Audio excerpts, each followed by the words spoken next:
يتلو عليكم منه ذكرا إنا مكنا له في الأرض وآتيناه من كل شيء سببا فأتبع سببا حتى إذا بلغ مغرب الشمس وجدها تغرب في عين حمئة ووجد عندها قوما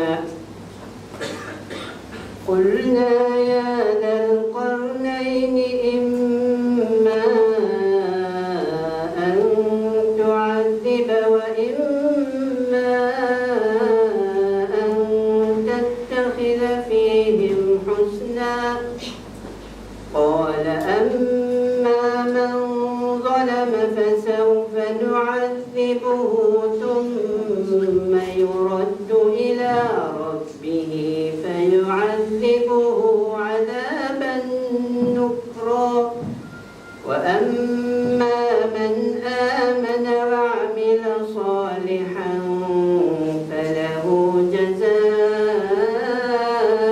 الحسنى وسنقول له من أمرنا يسرا ثم أتبع سببا حتى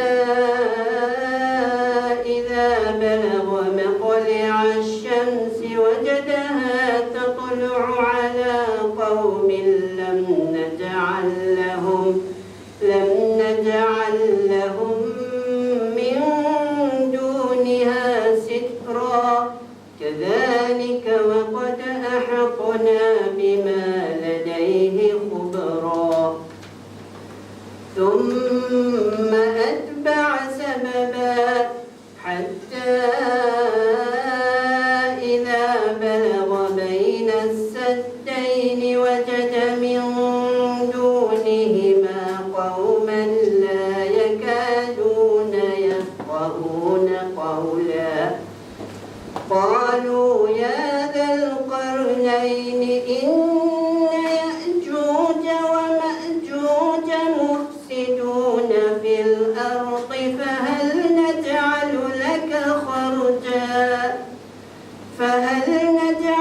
لك خرجا على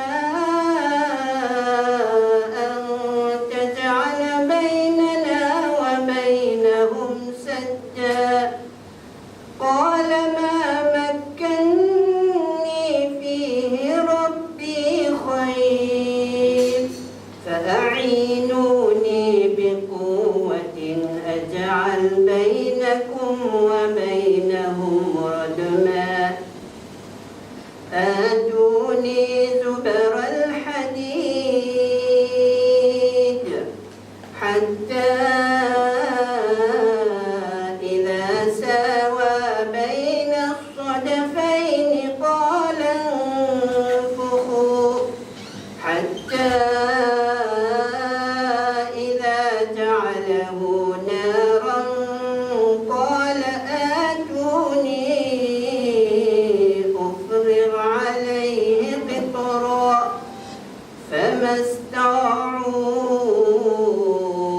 أن يظهروه وما استطاعوا له نقبا قال هذا رحمة من ربي فإذا جاء وعد ربي جعله دكا وكان وعد ربي حقا صدق الله العظيم.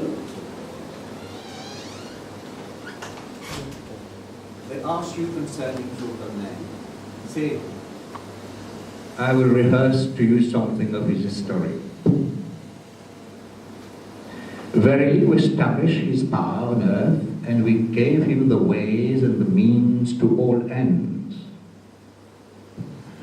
One such way he followed, until when he reached the setting of the sun, he found it as if setting in a spring of murky water. Near it he found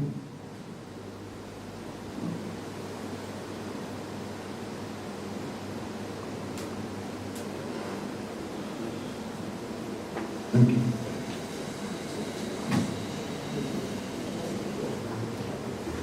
He found the people. We said,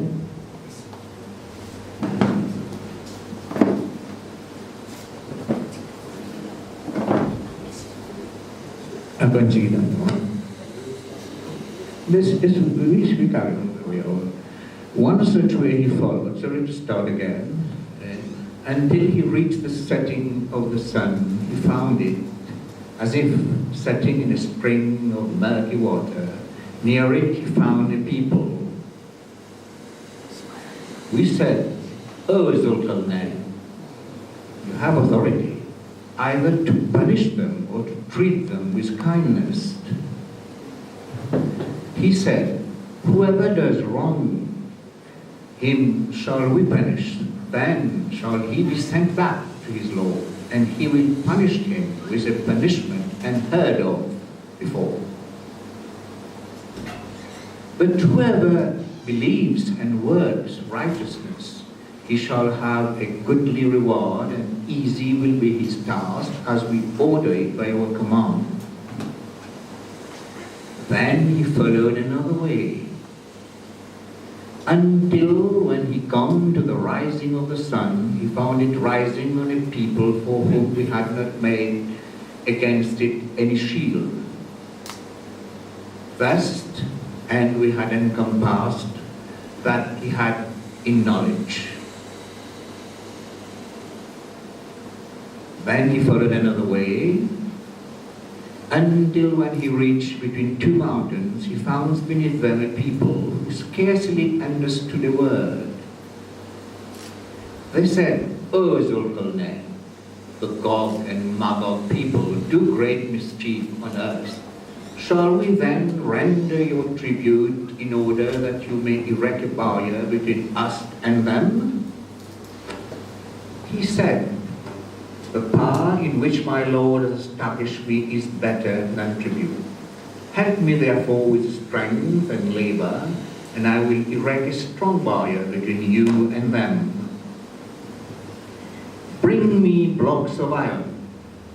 And when he had filled up the space between the two steep mountain sides, he said, "Blow with your bellows." Then when he had made it as he fired, he said, "Bring me that I may pour over it molten lead." Thus were they made powerless to scale it or to dig through it. He said, "This is mercy from my Lord, but when the promise of my Lord comes to pass, he will make it into dust, and the promise of my Lord is true." Thank you. Alhamdulillahi Rabbil Alameen. Assalatu wassalamu ala Sayyidul Mursaleen, Sayyidina Mawlana Muhammadin wa sahbihi ajma'in. Brothers and sisters, Assalamu alaikum wa rahmatullahi wa barakatuh. Just to say a few words to you as President of HWL, Human Welfare League, which is barely 1.5 years old, but which is set to write history in this island about the evolution of Islam and its message. Brothers and sisters, I would like to thank you for the solidarity, for the response that you have shown to attend this conference. And our objective was to bring together, to assemble the best brains of this community, to make them inspired by the message of Islam, and to give a gift to the future generation about a new concept of life. Through this way, we have started early last year in March with an essay competition together with the collaboration of the Islamic Cultural Center, which has been, alhamdulillah, have a good impact on the youth. Then we have proceeded about 2-3 months afterwards with a visit of Dr. Omar Kasule, who has inspired a lot of us with his speeches.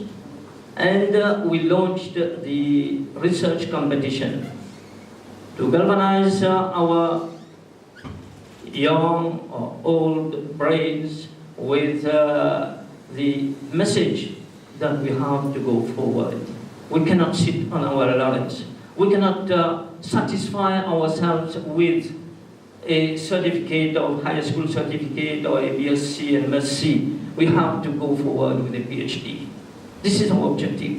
And to make of you decision makers in this island. And inshallah, by the end of this year, we'll go even to Madagascar, Comoros, and Reunion Island, and cover the Mascarene Islands.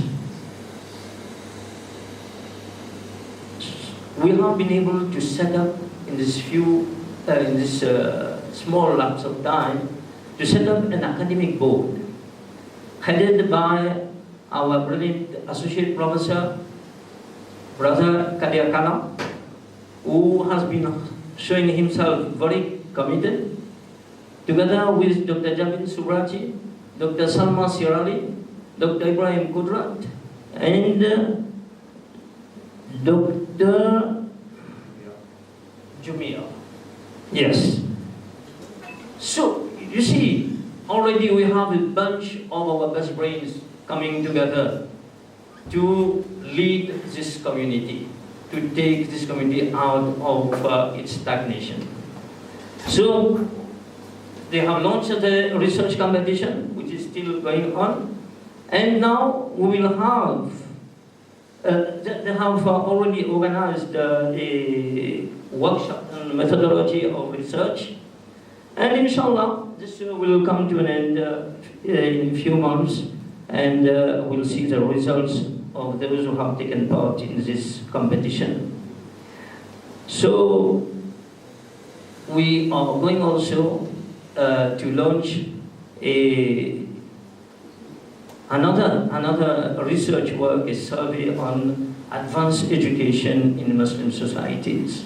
This is a work which will cover the whole world. So will be our small island will be part of this elan.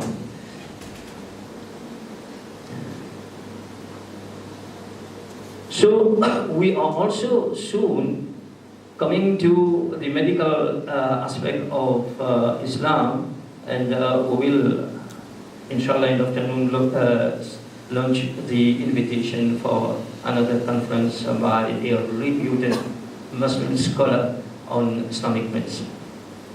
So we will have a whole day of food for thought and also food for the stomach, inshallah. No, we don't have to worry on the side. So without taking much more of your time, I would like to ask Brother Kadir Kala, who will chair the first part of this conference, and to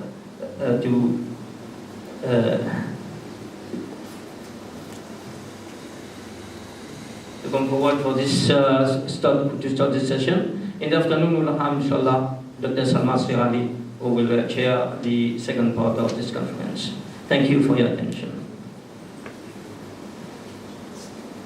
Once again, say Assalamu alaikum to all of you for having, I know Saturday morning is a busy day for myself. I have had to go to my shopping and this sort of thing. I know it's a very busy morning for us to sacrifice our time to come to listen to our professor here, Professor Rafiq Bikan. Welcome you all again. I would like on behalf of the Triple IT of Mauritius and of course of the Human Welfare League to welcome you here. Now, let me start by introducing Professor Bikan. Let me start by a hadith quoted by Professor Bikan himself. I quote, "There's no intelligence greater than blind," unquote, in an ITT publication entitled Strategic Planning and Implementation for Islamic Organization. This being said, I'm very much honored to introduce to you a distinguished professor whom I have known since his childhood He comes from my own basti, that is Rose Hill. And I taught him also at the Royal College in his secondary years. I'm extremely proud of him. I must say, I'm very extremely proud of him. I have pimples on my lip, you see. Because you see, it makes you feel something when you have students who have attained that level of academic achievement, not only in achievement in the academic field sort of thing, but also in Islamic knowledge and thought. I'm not going to read his impressive CV, but I will underscore some of his academic achievement, his works, and commitment to Islamic thought and knowledge. Rafiq Bikan holds a PhD from the University of Texas, Austin, and is currently Professor of Management and Strategy in the Managerial Sciences Department of the University of Nevada, Reno, USA. His research focuses on business ethics and the link between management and spirituality, among others. He has published several research papers in the Journal of Applied Psychology, Journal of Management, and Journal of Business Ethics, and many other journals. His two best-known books are Strategic Planning and Implementation for Islamic Organization, Islamic Business Ethics, and far more relevant for today's conversation, his book, Leadership on Islamic Perspective, written together, I gather from his talk of yesterday's talk at the mosque, with his mentor, Dr. Jamal Badawi, who would correct me if I'm wrong, Badawi, from University of Halifax, Nova Scotia, Canada. I am quite aware of Dr. Badawi's serial on Islam, on television. Their research paper on Journal of Business Economics, entitled Balancing Ethic Responsibility Among Multiple Organization Stakeholders, the Islamic Perspective, is often referred to by most researchers working in this emergent field. The other day I was reading a paper by Dr. Ahmed Al-Ayub. He is in a publication from ACA University Review of Bangladesh. He acknowledged the contribution of Professor Bikan and Professor Badawi in this pioneering field. His researchers became aware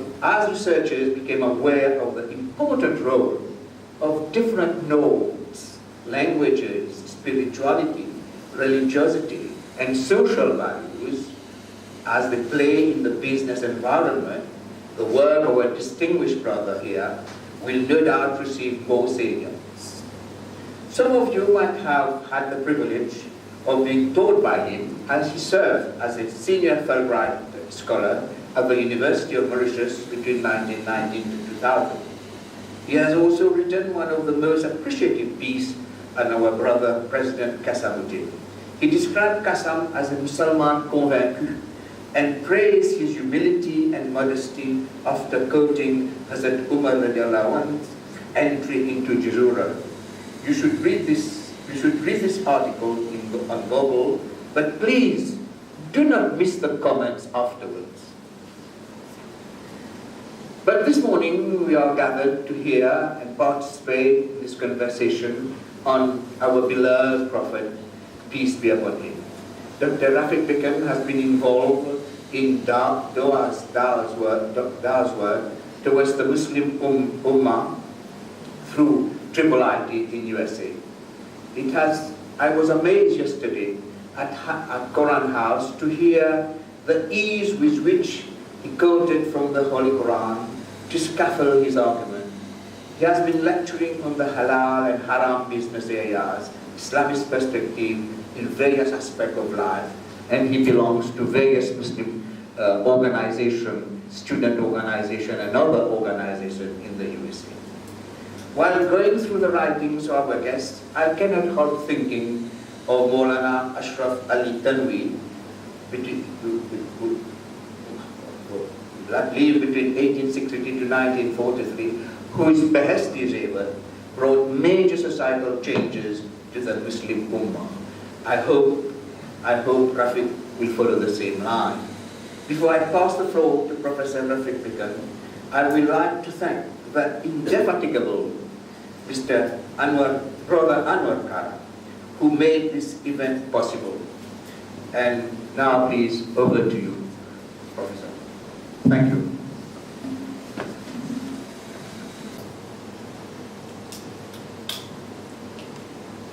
Can you hear me? At the back? Yes? Here we go. Can you hear me from there? Okay. Alhamdulillah, wassalatu wassalamu ala rasulillah. So, today what I'm going to be talking about, so Jamal Badawi and I wrote this book about looking at leadership from an Islamic perspective. The book, by the way, has been translated in many languages. And so I wanted to write a second edition of the book. And what happened was, Dr. Jamal was very happy with it. So I was talking to him and I went like, you know, our book started this conversation about leadership. But if you were to look at the Quran, it's working. It's not working. It's not working. You can move forward, you know that. It's just, I don't carry that around because I'm going to use my point. Can you hear me at the back? It's better you do the headline. Yes? Yes. Because the voice is staggering there. Excuse me? The voice is staggering. Better you do the head mic.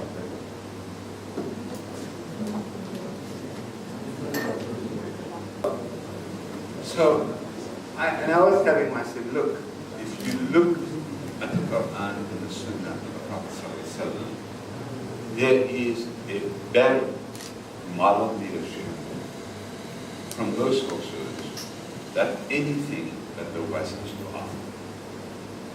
Leadership, in effect, is probably the most studied area and the most written area in many fields.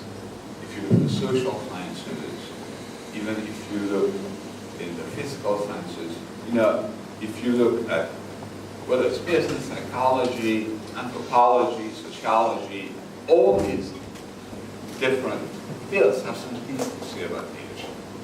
So, what I did was, and this is my new book that's going to be coming out, I'm developing based on the Quran, Sunnah, as well as an integration of in a sense, the major paradigms in the field of leadership. I'm going to be developing an Islamic model of leadership. And it's, of course, centered around our Prophet ﷺ. So,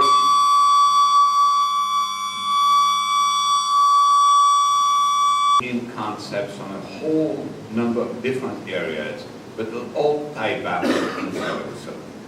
And so that's how we proceed. So when we look at so this approach, basically first you should have in front of you a copy of all the slides I'm going to use today. And they should have been distributed to you. Have they been distributed to them? No. Yeah, you will be getting them soon. They're starting to distribute them at the back right now. And please write notes on them. And if you have comments, my email address is right here. Feel free to write to me, partly because I have found that I always learn as much from the audiences as hopefully, inshallah, they learn from me. Okay? So, for the agenda today, I'm going to skip this part. Different ways of categorizing leadership, partly because we'll get too theoretical. Okay? I'm going to define leadership instead and talk about this character-centered leadership that, in effect, Muhammad ﷺ keeps referring to again and again, and that Allah refers to in Surah 64, verse 8 in the Quran. Then I'm going to talk about two major paradigms of leadership. One is transformational leadership, and the other one is servant leadership. And some of the principles I'm going to skip those, of course, because of time and also because they're not relevant to this speech, and then just summarize. So, all of you should have a copy of my slides today. So when we define leadership, one of my favorite definitions of leadership comes from Joseph Ross. And it's one that I've been using for a while. The others have defined leadership. There's a great book, a number of great books. One is by Day. So I'm going to be referring to books. So if you are interested in this field, you can go and read these books. This is from Oxford. It's a really good leadership. It's called The Nature of Leadership. It's a little bit theoretical, so if you're not in theory, we won't skip it. By Day and Antoniakis. And so when you talk about leadership, leadership first is a process. That's something that people often forget. That leadership, you don't just become a leader and everything starts, right? Leadership is a process based on mutual influence and common purpose. That the leaders influence the followers just as much as the followers influence the leader, right? And so, if you look at, there's an article published in Harvard Business Review, and the title of the article was Toxic Followers. That in effect, you can have followers who take a good person and turn him or her into somebody awful. So often followers can have a positive influence, but very often followers can have a negative influence on the leader himself or herself. And common purpose, that leadership works best when you have a clear goal in sight. This is why, by the grace of Allah, I wrote that book, Strategic Planning and Implementation for Islamic Organizations, because the leader sets the vision, right? And together with the followers, they develop a set of common goals. So this is important. Between leaders and collaborators, in which both are moved to higher levels of motivation, they energize each other. Or they may make them less energized. So one very good example is the example when Prophet ﷺ asked his followers to cut their hair, and none of them would. Nifal was feeling down after that, until Salama told him, cut your hair first, and they would follow. And he did. So you can see that, leaders are energized, or the exact opposite, by their followers. And moral development. This is the part I want to focus on a lot. So if you look at the field of leadership, one of the things that you will find out right away is that any one of us here in this room is a transactional leader, right? Anybody who's not a leader in this room? Every one of you is a leader, right? In a different situation, different circumstances, you're a leader in your house, or you may be a leader at work. You may, in different circumstances, you're a leader. You're also a follower too, right? Depending on the role that you occupy, right? So, one of the things that happens is when you go to work, you work because you get paid. So there's an exchange of efforts on your part, and in return for that, you get some pay. So it's a transaction. We call that the transactional approach to leadership, right? So leadership can be viewed as a social exchange process, whereby you have a transaction of inducements in return for contributions. Now, when you look at organizations and their effectiveness, as I've said, all of us in this room, including myself, are transactional to a certain degree. What happens, right? What happens is that transactional leadership only accounts for about 9% of the effectiveness of a leader. I'm not speaking too fast, right? I'm speaking to English because Anwar wants to send that video tape all over the world. So that's why I'm speaking. I could switch to Creole a little bit too. However, what we found is that when a leader takes time to develop his or her followers, enable them to accomplish their potential, transforms them morally, the effectiveness of that organization, the amount that leadership contributes towards effectiveness of that organization, increases somewhere between 22 to 40%. And we will see how Muhammad ﷺ did it. The principles that he used in a minute to be a transformational leader. Okay? So far to summarize then, when we look at leadership, then leadership is a process. Secondly, it's based on mutual influence. There are a lot of theories in that area. Theory X, theory Y, LMX, all of them, right? If you want, I can talk to you about that later on. Common purpose, that they have clear goals, a clear vision, mission in mind.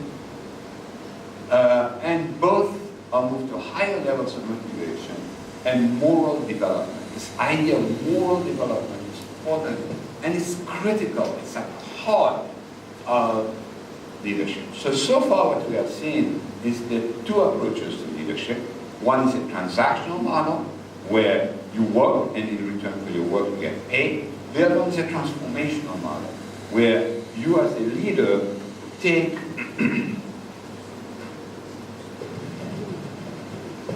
into account the needs and goals of your followers and you try to help them achieve. There are many examples in the Hadith of Prophet ﷺ that I'm going to use in a couple of minutes. Abu Dhar, Omar radiallahu anhu, the four rightly guided Hadiths and many others. So, I'm going to take a short step aside because one of the major trends today in the field of leadership is this emphasis on character. This emphasis on character, right? So Aristotle, so we have to go back to Aristotle, and a lot of you have read Aristotle, defines character as the moral dimension of a person. So we saw just a minute ago that one of the elements of leadership is this idea of developing your followers morally. And that emphasis on moral development, we can trace it all the way back to Aristotle. There are three dimensions of character that are important. One is moral discipline. The leader suppresses individual personal needs for those of a greater social good. That he or she, leadership at the end of the day is about sacrifice, right? That you're willing, all of you, to be here on a Saturday, right? I don't know whether it's Manchester or Liverpool is playing today. Are they playing today? No? No? Is that here? Not playing today? Anybody who's a Manchester fan? No? I'm sorry. Okay. Okay. So a leader suppresses individual needs for those of a greater societal good. If you look at Muhammad sallallahu alaihi wasallam, you start seeing that, right? Muhammad sallallahu alaihi wasallam, people would come and give him gifts, whole flocks of sheep. He would keep nothing for himself, right? And even when there was one last sheep, one day there was a sheep that was given to his family, and Aisha radiallahu anha, gave, of course, gave away most of the pieces, keeping one piece, and then Muhammad sallallahu alaihi wasallam came home and said, why did you give that one piece away, right? And said, well, I'll keep it for ourselves. And he said, no, because that piece would be earning barakah for us. So he would sacrifice everything, his effort, his health, everything. Moral attachment. A leader is committed to someone or something greater than himself or herself. Clearly, his message, the message that was entrusted with, and autonomy, that the capacity to make ethical decisions. So when we look at character-based leadership, typically the agents of change. How does that relate to Muhammad sallallahu alaihi wasallam? So, when you look in the Quran, Allah is saying in the Quran, talking to Muhammad sallallahu alaihi wasallam, وَإِنَّكَ لَعَلَى خُلُقٍ عَظِيمٍ. Right? And you, O Muhammad, stand as an example of the highest noble character. Now Yusuf Ali messed up the translation, right? But this is from the best translation, Abdul Hakim, right? Abdul Halim, right? And then there's another one from one of my teachers who actually is now Alaska. And so the point that is important to remember here, so there are a couple of points that are important to remember when you look at this verse. One point that you must note in this one is that it is referring to character, right? Right here. وَإِنَّكَ لَعَلَى خُلُقٍ عَظِيمٍ. Right? So when in the Quran, talking to Muhammad sallallahu alaihi wasallam, Allah is saying, you are of the highest noble character. But the word khuluq is character. But when we look at the verb itself, what its plural, of course, is akhlaq and it's ethics. And this is important.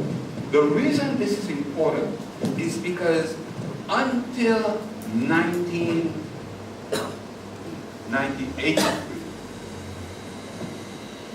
never in the field of leadership had leadership and character been tied together with an emphasis on ethics. I'm talking about formal study of leadership, right? That we did not see that. And whereas the Quran itself, almost 1400 years ago, is linking Muhammad sallallahu alaihi wasallam, the ultimate leader, to ethics and emphasizing what is important with respect to ethics, with respect to him, which is his character, right? So this is something that it is very important. Now, when we look at some of the commentators that talk about this verse, for example, Abu Layla says that the word khuluq means character, natural disposition, or innate temper. And in contrast to the word fitra, which also describes the nature by which a person is born, khuluq connotes an additional meaning.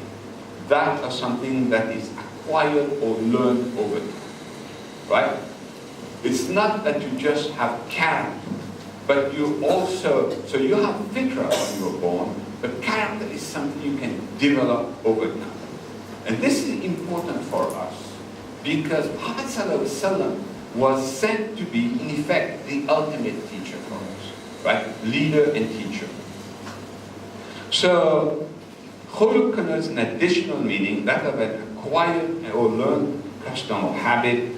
Over time, a habit or custom may become a person, may become second nature to a person, while just juxtaposing fitra and khuluq. Abu Layla, who's one of the most current commentators on the Quran, says that while a common core of morality and fitra is created by Allah in all of us, we acquire morality through education and socialization by properly emulating the example of Muhammad sallallahu alaihi wasallam. So this is what the Quran says about Muhammad sallallahu alaihi wasallam. What does Muhammad sallallahu alaihi wasallam say about himself? So there's a very famous hadith where Muhammad sallallahu alaihi wasallam is saying, "Innama bu'ithtu li'utammima salihal akhlaq." This is reported by Abu Huraira, and it's rated by Sahih by Albani. And when Muhammad sallallahu alaihi wasallam said, "I was sent to perfect good character." So now you can see where I'm going. That at the essence of this model of leadership that is inherently Islamic, that nobody talked about until very recently. I'm not talking about philosophy, but from leadership per se. Nobody tied it to leadership. But both the Quran, in this verse, and Muhammad sallallahu alaihi wasallam, multiple hadith, he refers to this idea of he was sent, in effect, to improve character. So good? Mm-hmm. All right. So, now when you talk about character, the Prophet ﷺ said in other hadith reported in Sahih Muslim that righteousness, bir, is good character. Because you can also have bad character, right? Muhammad ﷺ was not sent to develop bad character. He was sent to develop good character. That's why the Quran, this word here, relates to both character and ethics at the same time. So the Quran is not just one meaning, it's multiple meanings at the same time. Okay? So the Prophet said the word bir in Surah Baqarah, in Surah 2, verse 177, goes into this description of bir as, rather comprehensively, talking about many forms of righteousness in word and deed. And this is why I said that Muhammad said in his hadith that bir is good character. So far we understand. What does the research show? So we see now, when we look at the Quran and we look at the hadith, the emphasis on character and the emphasis on ethics. When was the first time the West, in leadership, discovered this importance of character, of doing good, of integrity, of righteousness? It happened here. So you saw this hadith now, it happened here.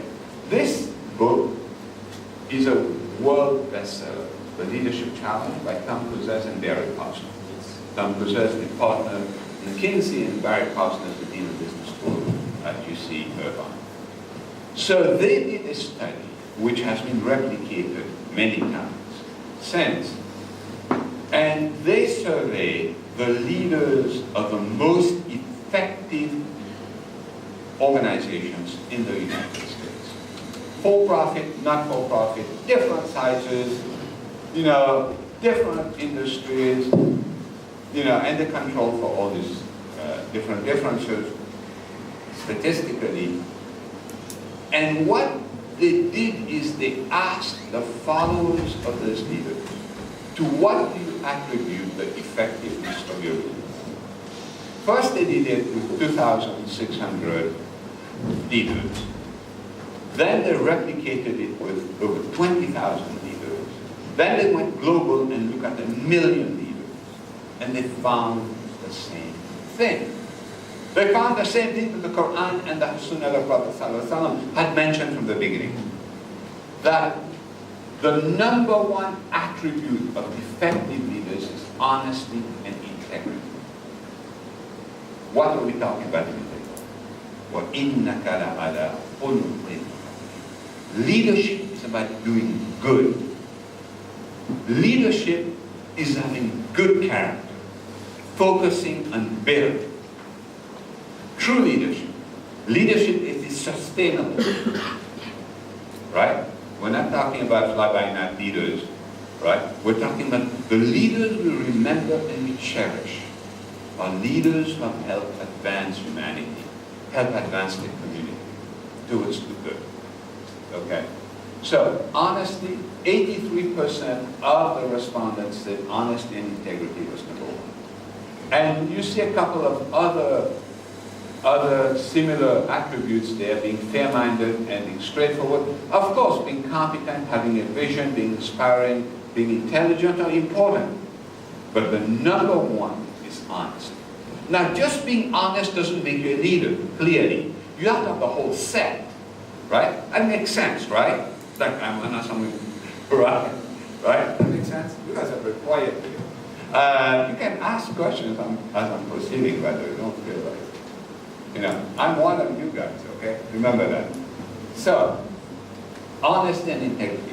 Let's look at some attributes related to Muhammad sallallahu alaihi wasallam that deals with character, right? Yeah. The previous slide, what is forward-looking? Forward-looking, having a vision. How do you mean? Having a vision, basically. That's it. A short digression. One of the major, if you look at how people have differentiated leadership and management, one of the major differences for a long time that the field that was frequently referred to is that leaders typically take the organization to the next step. They are proactive. They have a sense of where the organization is going. A vision. A vision can be defined as your destinations, right? It's where you want to end up at. Whereas managers, they're important, both are important, leaders and managers, right? Managers basically make things happen. That makes sense? Yes. So forward-looking is having a vision. So if you look at Muhammad Sallallahu Alaihi Wasallam, at the battle of, which battle did he have a vision? You that asked the question, which battle that he had a vision? I don't know. The battle of Khandaq. You remember the battle of the ditch, right? Yeah? The sister knew, right? Yeah, she knows. I know she knows. Right? So you remember the Prophet ﷺ, they were digging the ditch, right? And then what happened? They came to this boulder they couldn't break. So they went and got Muhammad ﷺ, and he hit it. There was lightning that went in a certain direction. And he hit it again, lightning went in a different direction. And hit again, lightning went in the third direction. And then he said, to what companion? Salman al-Farsi. He said, Salman, Allah shown me the three directions that this ummah is going to go. And each of them has happened in the order that he saw in that vision. Except one, the liberation of Rome. Inshallah it'll happen. Okay? But you see what I'm saying? Vision. But his vision is different. His vision is divinely inspired. But we talk about forward-looking is having a vision, being proactive, having a sense of where the organization is going to end up at. Make sense? All right. So, when we look at this, there were two names that Muhammad was being called by. One, of course, is Al-Amin, and the other one is? I will ask the sisters, because the brothers are quiet today, especially the one with a PhD. Al-Amin, you're in the hot spot right now. As-Siddiq, right? The trustworthy and the truthful. Look what the Quran is saying. يا أيها الذين آمنوا لا تخونوا الله والرسول وتخونوا أماناتكم وأنتم تعلمون. Right?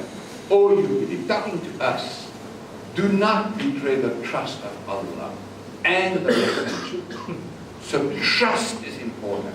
When you as a Muslim say La ilaha illallah Muhammadur Rasulullah, it's not just a formula. It's much more than that. Right? And no misappropriate knowingly things entrusted to you. This part is really important. And I talk about it in my book on business ethics. So Islamic business ethics. So what's this idea of entrusting? You know, when you look at this, you go like, okay, let's talk about Muhammad Sallallahu Alaihi Wasallam because we're talking about Muhammad Sallallahu Alaihi Wasallam. One of the things that is really interesting, do you remember when Muhammad Sallallahu Alaihi Wasallam was forced to leave Mecca, right? And who was trying to kill him?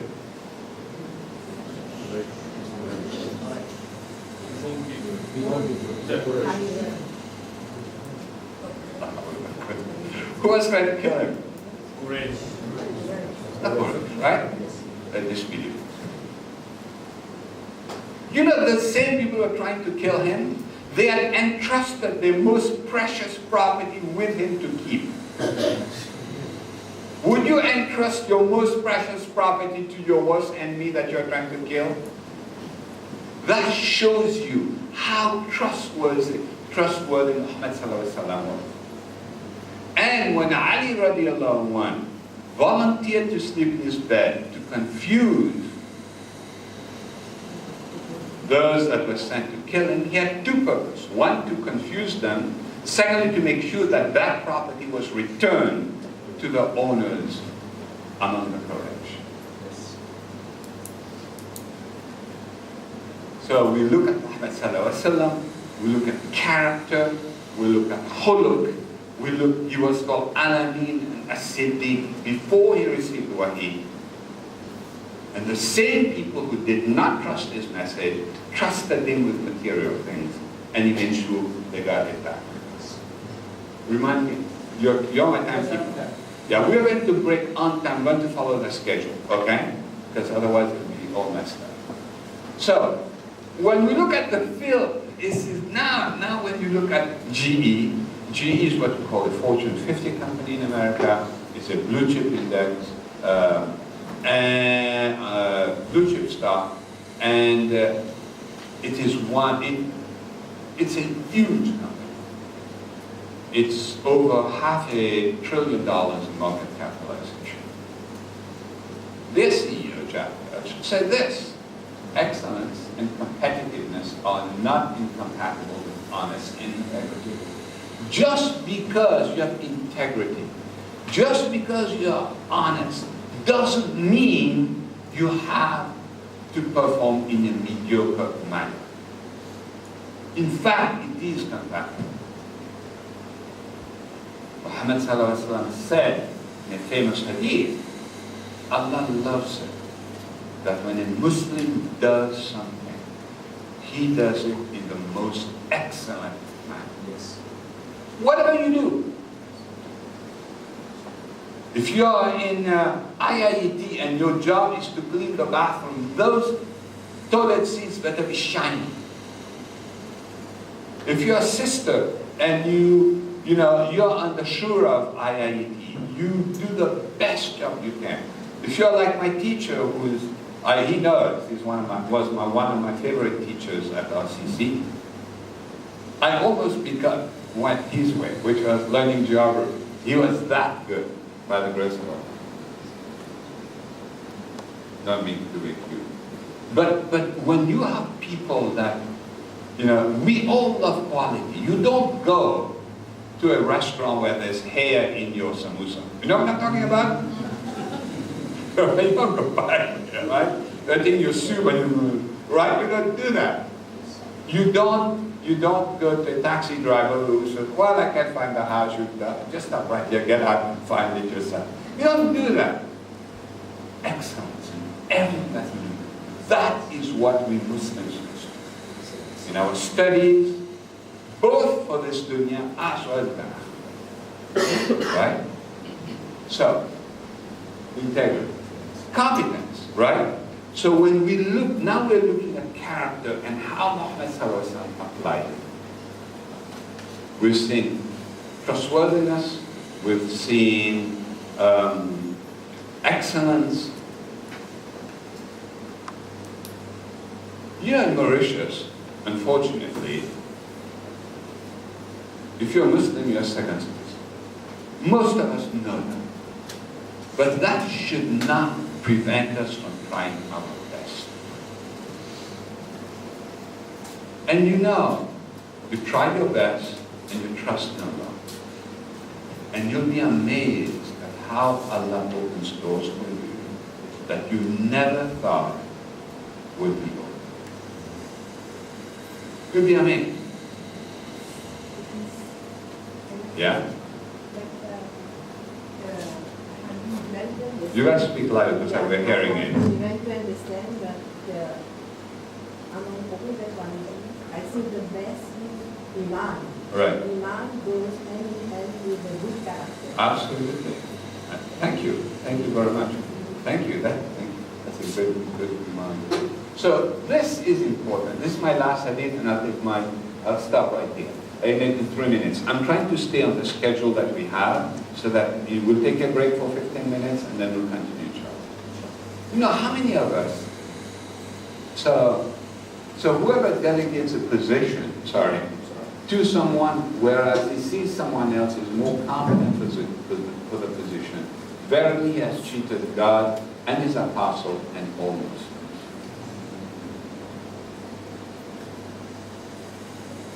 That applies to me. A lot of you are smiling right now. But you understand what that means, right? Like my professor here, he was supposed to get a job at the top of a certain department, and he was acting until he retired. Yeah? Same thing for me. You know, well, you don't need to know about it, but the point about it is competence is important, right? Competence in at work, competence in your Islamic work. Very famous hadith. This is reported in Sahih Muslim by Abu Zar. Abu Zar came from a tribe of thieves, right? You know about him. Now he was a new Muslim. And he went to the Prophet ﷺ and he said, "O Prophet of Allah, will you not appoint me to a position of authority?" New Muslim, come from a tribe of thieves. Muhammad ﷺ, he never minced his words. He's going to tell you the truth, whether you like it or you don't like it. So Muhammad ﷺ, in the hadith reported by Abu Zar himself, Muhammad ﷺ said, talking to Abu Zar, you are weak to fail. And authority, leadership is an aman, is a trust. And we don't just give it to everybody who asks for it. Do you understand what I'm saying? So Muhammad ﷺ, at the time when there were few companions around him, you remember the number of people who went from Mecca to Medina couldn't have been more. Some commentators say about 100, 120. People always think there was this whole group of people that went from Mecca to Medina. No, not that many. So you're a leader, you're trying to build your base, you would want to satisfy somebody. But that's not what he's looking for. You understand what I'm saying? Leadership in Islam is about sustainability. You pick the best people for the position that fit it, that fit their capability, and then you expect excellence from them. Okay? So I'm going to stop right here and take 15 minutes break. Yeah, you want that?